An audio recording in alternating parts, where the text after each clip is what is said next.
Dear students, इस video में हम कॉन्सेप्ट समझेंगे डिस्टिलेशन और इवोपरेशन।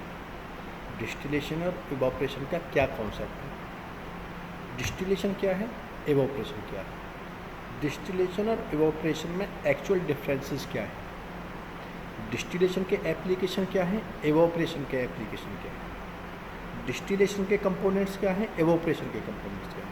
क्योंकि हमने ये महसूस किया है कि जब बच्चे डिस्टिलेशन और इवोपरेशन लिखते हैं आंसर्स में, जब हम पूछते हैं डिस्टिलेशन इवोपरेशन, तो वो कन्फ्यूज सा लिखते हैं, दोनों एक जैसा लिख देते हैं। डिस्टिलेशन में भी सेम, इवोपरेशन में दोनों ही गलत होते हैं। तो हम इस वीडियो में यही समझेंगे कि एक्चुअल में डिस्टिलेशन क्या है, इवोपरेशन क्या है, कैसे हम दोनों को डिफ्रेंशिएट कर सकते हैं दोनों में। तो इस वीडियो के जो लर्निंग पॉइंट्स होंगे वो होंगे definition of evaporation, definition of distillation, difference between distillation and evaporation and concept of vaporisation. So this is the distillation. जो आप फिगर देख रहे हो ये डिस्टिलेशन के यूनिट है। इस यूनिट के जो कंपोनेंट्स हैं, इसमें 16 कंपोनेंट्स, 16 कंपोनेंट्स दिए हुए हैं। ये कंपोनेंट्स 18-20 भी हो सकते हैं और ये कंपोनेंट्स 10-12 भी हो सकते हैं, 4-6। मीन्स उस डिस्टिलेशन के यूनिट में हमें किस किस चीज़ की ज़रूरत है, हमारा ऑब्जेक्टिव क्या है, हम कहाँ उसको अप्लाइड कर रहे हैं, उसका एप्लीकेशन क्या है, उसके बेस पे यूनिट कम ज़्यादा हो सकते हैं। कुछ इंपॉर्टेंट यूनिट्स हैं जिसके बिना वो डिस्टिलेशन नहीं कहलाएगा। उसके लिए क्या ज़रूरत है, सबसे इंपॉर्टेंट क्या है, जैसे हीट सोर्स, जो हम जिससे हम उसको बॉयल करेंगे वो हीट सोर्स होना चाहिए, इसमें हीट कर रहे हैं। दूसरा हीट करेंगे किसमें, तो उसके लिए वॉल्यूमेट्रिक फ्लास्क होना चाहिए। कितना हीट हो रहा है, इसके लिए ऊपर उसमें टेम्परेचर मीटर होना चाहिए या थर्मामीटर होना चाहिए। फिर उस वेपोराइजेशन को कलेक्ट करने के लिए कंडेंसर होना चाहिए और कंडेंसर में ठंडे वाटर की सप्लाई होनी चाहिए जो उसको कंडेंस कर सके। कंडेंस हुए लिक्विड को कलेक्ट करने के लिए एक बीकर या फ्लास्क चाहिए जिसमें कलेक्ट करेंगे। तो ये कुछ चीज़ें इंपॉर्टेंट है, ये इसमें लिखे हुए हैं कि क्या क्या हमको जरूरत है, कंपोनेंट्स क्या है, उसकी यूनिट क्या है फिगर में। अब आते हैं इसकी डेफिनेशन क्या है। तो डिस्टिलेशन जो ये प्रोसेस है, इसका मेन काम और इसकी जो डेफिनेशन, वो दो लिक्विड्स को अलग करना है। एक मिक्सचर है, लिक्विड का मिक्सचर है, इसमें बहुत सारे लिक्विड्स मिले हुए हैं, बहुत सारे लिक्विड्स मिले हुए हैं, लिक्विड मटेरियल, और उसको अलग अलग करना है किसके, बॉयलिंग और कंडेंसेशन बेस पर। बॉयलिंग, उसके बॉयलिंग पॉइंट में कोई डिफरेंस होगा। एक कंपोनेंट जैसे 50 डिग्री पे बॉयल होता है, दूसरा 70 पर, तो हम 50 देंगे, 70 वाला बॉयल नहीं होगा, 50 वाला बॉयल हो जाएगा। कंडेंस होकर उसकी वेपर्स है उसको हम कंडेंस करके अलग कर लेंगे, 70 वाला उसमें नीचे रह जाएगा बिना बॉयल में। तो ये उसका क्या प्रोसेस है। तो इसमें दो वर्ड देखिए हमने जो रेड हुए पड़े पहले से ही, सेलेक्टिव बॉयलिंग एंड कंडेंसेशन। तो ये सेलेक्टिंग बॉयलिंग क्या है, कंडेंसेशन क्या है, ये हमको समझना है। दूसरा एवोपरेशन, देखो एवोपरेशन में भी क्या है, वाटर क्या है, वेपर्स में जा रहा है। कंडेंसेशन में भी बॉयल हो रहा था तो वेपर्स बनती हैं, और एवोपरेशन में भी वेपर्स बन रही हैं। तो इसके कंपोनेंट्स देखें, इसमें भी हीट, इसमें भी फ्लास्क, इसमें हम कंडेंस करेंगे, इसमें भी सॉल्वेंट। और इसकी डेफिनेशन क्या है इवोपरेशन की, evaporation is a type of vaporisation that occur on the surface of a liquid as it change into the gases. इसमें क्या है, चेंज हो रहा है,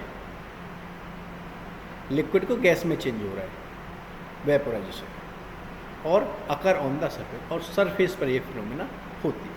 में उसमें क्या था, बॉयल हो रहा था, इसमें क्या है, सरफेस पर एवोपरेट हो रहा है। तो हम देख लेते हैं इसमें दोनों में डिफरेंस क्या है। अब एक डिफरेंस देखोगे डिस्टिलेशन और एवोपरेशन में, तो डिस्टिलेशन कहता है वेपोराइजेशन ऑफ बल्क लिक्विड एवं बॉइलिंग पॉइंट। वेपोराइजेशन क्या है, ज़्यादा लिक्विड को हम वेपोराइज कर रहे हैं, वेपोराइज कर वेपर्स बना रहे हैं, बट क्या है, बॉइलिंग पॉइंट के ऊपर टेम्परेचर कितना देना है, टेम्परेचर के बेस पे दोनों का जो डिफरेंस है on the basis of temperature.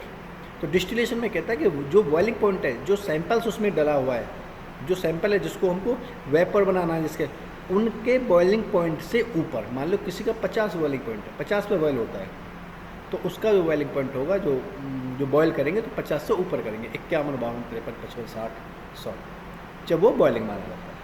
But evaporation में क्या होता है, वेपोराइजेशन करते हैं इवोपरेशन में भी, बट वो करते हैं बॉइलिंग पॉइंट से नीचे। बॉइलिंग पॉइंट से नीचे। तो दोनों में क्या है, डिस्टिलेशन की वेपोराइजेशन है बॉइलिंग पॉइंट के ऊपर और एवोपरेशन में वेपोराइजेशन है बॉइलिंग पॉइंट के नीचे। तो मेन डिफरेंस दोनों में क्या है, बॉइलिंग पॉइंट का है, टेम्परेचर का है। और अदर और जो दूसरे डिफरेंस है वो प्रोडक्ट के डिजायर्ड है कि प्रोडक्ट कैसा चाहिए, क्या होना चाहिए। तो डिस्टिलेशन का जो पर्पज होता है वो है प्रोडक्ट डिजायर्ड इज डिस्टिल्ड, जो प्रोडक्ट मिलेगा वो डिस्टिल्ड मिलेगा। डिस्टिल्ड का मतलब होता है पहले वो process of separation of the components of liquid mixture. Definition में जैसे था कि डिस्टिलेशन में क्या है, दो अलग अलग बॉइलिंग पॉइंट के कंपोनेंट्स अगर मिले होंगे तो टेम्परेचर के बेस पर दोनों को अलग अलग कर देगा। इसमें क्या है, एवोपरेशन में process of removal of the liquid solvents. Evaporation में दोनों सॉल्वेंट से लिक्विड को कम करना होता है, रिमूव करना होता है लिक्विड पार्ट को। अब आता है दोनों में लिखा होता है vaporization at the boiling point, above the boiling point, और vaporization lower the boiling point. तो व्हाट इज द वेपोराइजेशन? तो vaporization of a component as a transition, as a phase transition from liquid phase to vapour phase. Liquid से और vapour से बनना, liquid से पानी से भाप का बनना वेपोराइजेशन कहलाता है। ये दो तरह का हो सकता है, एवोपरेशन हो सकता है, बॉइलिंग पॉइंट हो या बॉइलिंग हो सकता है, एवोपरेशन हो सकता है या बॉइलिंग हो सकता है जो वेपोराइजेशन होगा। अगर ये एवोपरेशन होगा तो उसको एवोपरेशन बोलेंगे, एवोपरेट होगा एवोपरेशन बोलेंगे, और बॉइलिंग होता है उसको डिस्टिलेशन बोलेंगे। बॉइलिंग होगा तो उसको डिस्टिलेशन में ले जाएंगे। तो evaporation is a surface phenomena and boiling is a bulk phenomena. Figure में जैसे दिखा हुआ है, एवोपरेशन होगा सिर्फ ऊपर के सतह पर होगा, लिक्विड की सतह पर ऊपर से ऐसे भाप से बनती दिख रहे होंगे तो वो निकल चले जाएंगे। लेकिन जब बॉइलिंग होगा तो अंदर से होगा, जिसे उबलना कहते हैं, उबलेगा, नीचे से उबल के जाएगा, तो उसको बॉइलिंग। अब एप्लीकेशन ऑफ डिस्टिलेशन, दोनों के एप्लीकेशन अलग अलग है। तो डिस्टिलेशन की जो एप्लीकेशन है, सेपरेशन ऑफ वोलेटाइल ऑयल्स। जैसे एक किसी प्लांट से हम कोई वोलेटाइल ऑयल लिया, निकाला, या दो वोलेटाइल ऑयल एक साथ मिले हुए उनको अलग अलग करना है बॉइलिंग पॉइंट के ऊपर, तो उसमें डिस्टिलेशन का प्रोसेस करते हैं। Purification of organic solvents, organic solvent को प्यूरिफाई करने के लिए ये भी क्या होगा, इसको भी एक सॉल्वेंट को पहले उड़ा लेंगे, उसको कंडेंस कर लेंगे, तो प्यूरिफिकेशन हो गया। मैन्युफैक्चरिंग ऑफ ऑफिशियल प्रिपरेशंस, बहुत सारी प्रिपरेशन है जो इसकी वजह से distilled water for injection. Refining of petroleum products, recovery of solvents, synthesis. तो सिंथेसिस में रिकवरी ऑफ सॉल्वेंट क्या है कि जब हम कोई प्रोसेस करते हैं, जैसे कोई हम एक्सट्रैक्शन करते हैं, तो उसमें कोई वाटर एल्कोहल डाल दिया, हम हाइड्रो एल्कोहलिक एक्सट्रैक्शन कर रहे हैं।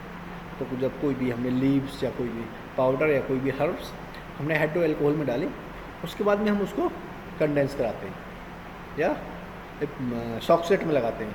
तो सॉक्सलेट में जो कंडेंस होकर निकलता है वो एल्कोहल और वाटर दोनों निकलते हैं, और कई बार वो केमिकल कुछ और भी हो सकते हैं। अब एल्कोहल वाटर का जो मिक्सचर हुआ, उन दोनों को अलग करना, वो रिकवरी ऑफ सॉल्वेंट है। जो सॉल्वेंट यूज हुआ, जो मेरा एल्कोहल यूज हुआ या कोई और सॉल्वेंट उसकी जगह पर यूज होता है, कोई महंगा सॉल्वेंट, उसको मुझे अलग करना वाटर से। मैं क्या करता, एल्कोहल का बॉइलिंग पॉइंट कम है वाटर से, तो एल्कोहल का बॉइलिंग पॉइंट देता है, एल्कोहल को वेपोराइज कर लेता, कंडेंस कर लेता, अलग कर लेता, वाटर अंदर। This is the recovery of solvents and the application of evaporation, extraction of salt from sweet water, evaporating a portion of solvent concentrate in the solute into a more viscous liquid products, means इसमें water का content को कम करना होता है evaporation। अपने आप ये surface phenomena ये होती रहती है। So thank you to all for watching this video, and please subscribe and share the channel and like the video. Thank you to all.